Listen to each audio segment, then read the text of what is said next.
This is the members of the Southeast Senate Caucus, and we are here to see the Attorney General of the Federation and Minister of Justice on a very, very important matter to the people of the Southeast.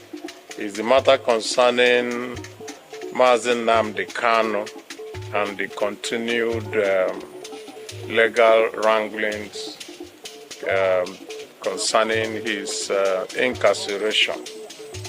The detained leader of the Indigenous People of Biafra, IPOB, Nnamdi Kanu, has reportedly indicated his willingness to accept the conditions set by the administration of President Bola Tinubu for his release. This information comes from Senator Enyinnaya Abaribe, representing Abia South Senatorial District, following a meeting with the Attorney General of the Federation.